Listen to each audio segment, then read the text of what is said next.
सभी को नमस्कार और प्रणाम। आज इस सीरीज में हम जो अवस्था के सीरीज को स्टार्ट किए हैं उसमें एक पाठ को हम जोड़ते हुए एक अन्य प्रकार के अवस्थाओं को पढ़ेंगे।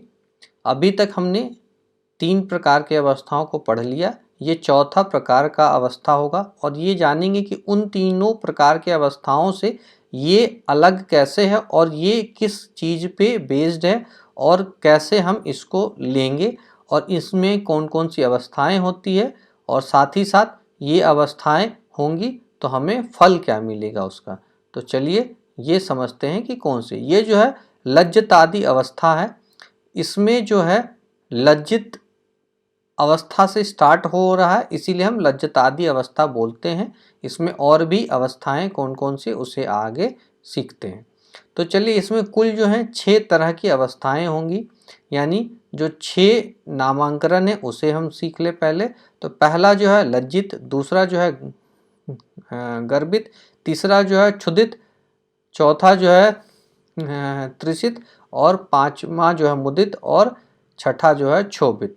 तो आप ये जो 6 नामांकन है इसी से आप समझ सकते हैं कि वो जो अवस्था है वो किस प्रकार होगी, वो अच्छी है या खराब। जैसे लज्जित आप समझ सकते हैं लज्जा हमें कब होती है, यानी उसमें हम अच्छे महसूस नहीं कर रहे, हम अनकंफर्टेबल महसूस करते हैं, तो वो लज्जितादि अवस्था हो जाए, मतलब लज्जित अवस्था हो जाएगी।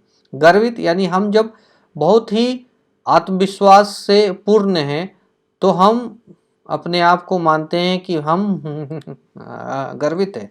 इसी प्रकार क्षुधित यानी हमें क्षोभ है, हमारे मन में हम नहीं है, हमारे मन में कुछ अंदर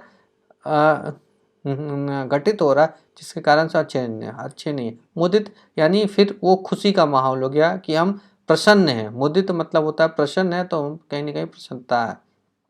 तो चलिए इसे सीखते हैं कि किस प्रकार ये अवस्थाएं होगी और उसका फल क्या होगा उसे हम समझते हैं। तो जैसे पहला अवस्था लज्जित है। लज्जित होगा कब, तो आप देख ले इसे कि पुत्र की राशि में या राहु केतु शनि रवि मंगल से युक्त हो। तो आप इस तरह समझिए इसे कि पुत्र के राशि में, यानी सूर्य जब शनि की राशि में हो जाएगा, यानी मकर या कुंभ में हो जाएगा, और चंद्रमा जब जो है बुध के राशि में होगा, यानी ये 3 और 6 में होगा, तो उसे हम लज्जित कहेंगे। या फिर राहु केतु शनि रवि मंगल से युक्त हो जाए, यदि इन सब ग्रहों से युक्त हो जाएगा तो वो पाप ग्रहों से यदि युक्त हो गया, तो आप इसे समझिए कि हम यदि बहुत सज्जन आदमी हैं, सज्जन पुरुष हैं या महिलाएं हैं, तो पर हम जो है कोई ही जो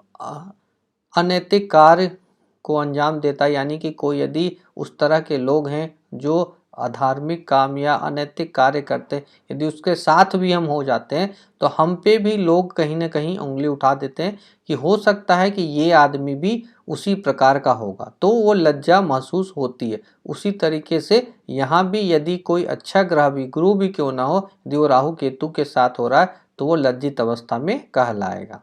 ठीक है। फिर उसी तरह हम दूसरा हो गया गर्वित। गर्वित कब होगा, जब कोई उच्च का या मूल त्रिकोण का, यानी अभी तक जितनी अवस्थाएं हमने 3 अवस्थाएं पढ़ी उसमें मूल त्रिकोण का कहीं भी नहीं आया कि मूल त्रिकोण में होगा या नहीं। तो ये देखिए, और उसके गुण यानी नैसर्गिक गुण को ले रहा है, या माने कि जैसे कि हम बोले कि जो शनि है वो उच्च का वो जो मूल त्रिकोण में, यानी कि स्वराशि नहीं, वो जब कुंभ राशि में होगा तो वो अपने आप को गर्वित महसूस करेगा। साथ में अब हो गया क्षुधित। क्षुधित क्या हो रहा है, शत्रु राशि में या शत्रु से युक्त या उससे देखा जाए, यानी कि कोई शत्रु ग्रह जो है आपको जब दृष्टि दे रहा हो तो, या फिर शनि से युक्त हो जाए। शनि को हम अशुभ जो पाप ग्रह मानते हुए, इसीलिए उससे यदि युक्त हो जाएगा तो दुख के कारक भी माने जाते हैं। इसीलिए जो है शनि से युक्त हो या फिर शत्रु राशि से आप दृष्ट युत या फिर उसके राशि में आप व्यवस्थित हैं, वहाँ पे आप हों तो आपको क्षुधित महसूस होगा, यानी आप क्षुधित अवस्था में। अब हो गया चौथा, त्रिषित जो अवस्था है वो कब होगा, तो वो होगा जब जल राशि में अपने शत्रु से दृष्ट हो, साथ ही साथ कोई जो शुभ ग्रह जो है उससे आप दृष्ट ना हो, यानी कि जो हम बोले कि 4, 8 और 12 इनको हमने जो है जल की राशि का संज्ञा दी है, तो उनमें आप हों, साथ ही साथ आप कोई शत्रु ग्रह से दृष्ट हो और कोई अशुभ ग्रह से दृष्ट ना ही हो, तभी आप उस अवस्था में कहलाएंगे। ठीक है। अब मुदित अवस्था में जब मित्र राशि में हो और मित्र या फिर गुरु बृहस्पति जुपिटर से आप दृष्ट हो, तब आप कहलाएंगे कि आप मुदित अवस्था में, यानी कि आप किसी अच्छे के मतलब अपने मित्र के घर में तो ही, साथ ही साथ कोई आप पे ब्लेसिंग भी है, यानी कोई ना कोई आपको सपोर्ट भी कर रहा हो, तो मतलब आप कहलाएंगे कि मुदित अवस्था में। तो ये बहुत ही सिंपल है समझना। उसके बाद है क्षोभित, रवि से युत, यानी सन से आप युत हैं, तो आप यहाँ बहुत ज़्यादा इसके चांसेस हैं कि आप अस्त हो जाएंगे, यानी जो भी वो ग्रह है वो अस्त अवस्था में चले जाएगा। और केवल यानी आप यदि शुभ ग्रह से दृष्ट हो गए तो भी क्षोभित आप पूर्णता नहीं हुए। ठीक है। और पाप ग्रह से या शत्रु, यानी जो भी ग्रह हम ले रहे हैं उसके शत्रु ग्रह से वो दृष्ट हो, तो वो कहलाएगा कि क्षोभित में। तो आप देख ले यहाँ हानि होगा। आप देख ले जितने भी लाल रंग से हमने इस टेबल में लिखा है, वो आप नाम से ही समझ सकते हैं कि वहाँ हानि का संबंध हो रहा है, और जहाँ ही आप लाल से नहीं काले से लिखा हुआ उससे देखें कि वहाँ लाभ हो, यानी इन 6 अवस्थाओं के उनके नाम से ही हम समझ सकते हैं कि कहाँ हानि हो सकता है और कहाँ लाभ हो सकता है। तो अभी तक जो हमने 4 अवस्थाएं पढ़े, हमने देखा पहले में जो अंशों पे ज़्यादा था, दूसरे में जो नैसर्गिक गुण मतलब यानी मैत्री है उसके हिसाब से, तीसरा जो हुआ हमें वो पंचधा मैत्री पे पूर्णतः डिपेंडेंट हुआ, और ये जो चौथा अवस्था इसमें कहीं ना कहीं हमने 3-4 चीज़ों को लिया कि वो रिलेशनशिप पे डिपेंड कर रहा है पूरा, कि आपके रिलेशनशिप कैसे हैं, आप शत्रु में हैं, आप शत्रु से दृष्ट है या पाप ग्रह के साथ है, तो कहीं ना कहीं रिलेशनशिप को लेके ये वाला अवस्था। तो हम समझ सकते हैं कि सब अवस्थाओं को हर एक दृष्टिकोण से हमें देखना चाहिए, ना कि एक ही दृष्टिकोण से देखना चाहिए, और तब हम समझ पाएंगे कि अब इन सब को एक साथ लेके हमें फल कथन करना है, ना कि किसी एक चीज को लेके करना है। साथ ही साथ एक चीज और है कि हम पॉजिटिव एटीट्यूड, यानी हम ज्योतिष में एक बहुत ही है कि आप हर चीज को